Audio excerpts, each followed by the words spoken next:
which brings us to the Industrial Revolution. Hold on. What you mean, hold on? What y'all doing? We going. The bell just rang. Okay. Class is over. Bell mean class is over. Did I say class was over? Oh, you one of those. Huh? Did I? So you sit right there and time out, little bad little girl. No, let me tell you something. No, don't tell me. If I wasn't here, I would surely take a day off from you and then a day off from these kids. I'm around the classroom. I'm just done with you. I'm done with you too, but you in time out. Oh, let me tell you something, honey. This is not gonna leave. You're gonna be in time out. Oh, That's why you in time out right now. I'm sick still. I think so. Well, when I get up out of town and go to bed, I will be glad to go home and enjoy the rest of my life. And I completely quit school because all of you.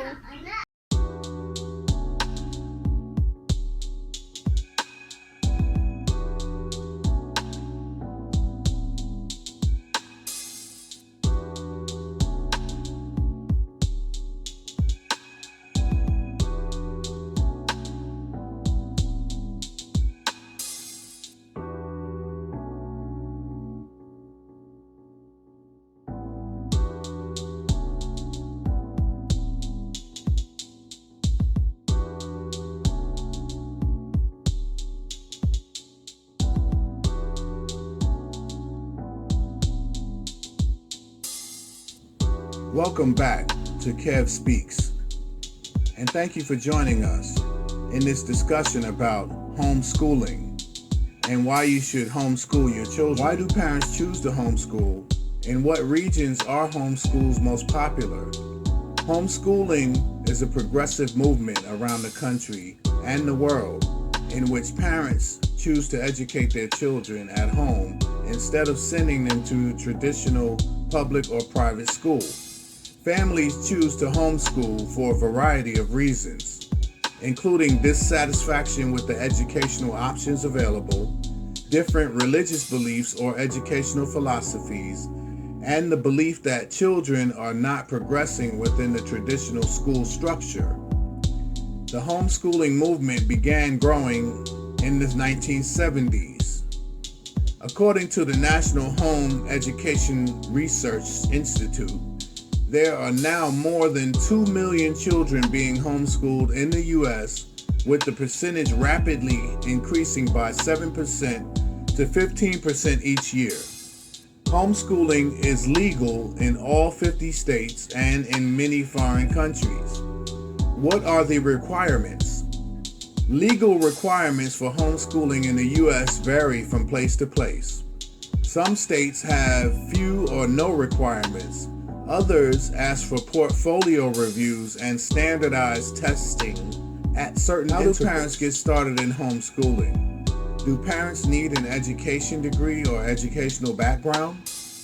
In almost all areas of the country, parents do not need an education degree to homeschool. Those with young children who have never attended a traditional classroom can begin a home education program when their child turns school age. At that time, they will start adhering to the requirements in their particular state. The process is slightly different for parents who have kids in school already and then decide to homeschool. They must first write a letter of withdrawal to the school principal or local superintendent.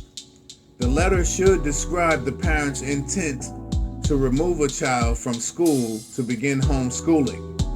After the notification, parents continue to follow their district-specific guidelines. Does the state fund any homeschool programs? Government-funded programs vary widely from state to state, but the majority of homeschooling families fund their children's studies themselves. In certain areas, enrollment in a state-based program is optional. In that case, the state pays for specific resources in exchange for the homeschool meeting certain requirements to remain in the program. Is there a network of parents who homeschool? Homeschoolers in most states and regions have access to an array of resources and social networks, in addition to forming co-ops in which families group together to have classes. There are social events such as lectures, field trips, art classes, music instruction, sports, and play dates. What are the ways parents homeschool kids? How are kids of different ages homeschooled together? Families that homeschool often combine certain subjects that are not necessarily grade or age specific, such as history, literature, and the arts. For example, children of various ages might study the same historical time period together and then be given assignments that reflect specific age and ability. For studies in other subjects such as math and reading, a homeschooling parent might tutor each child one-on-one to meet the student's individual needs. Meanwhile, depending on each child's age, the other students may be working on solo assignments or playing in another room. Thank you for joining us today when Kev Speaks. Please subscribe to the channel if you like the content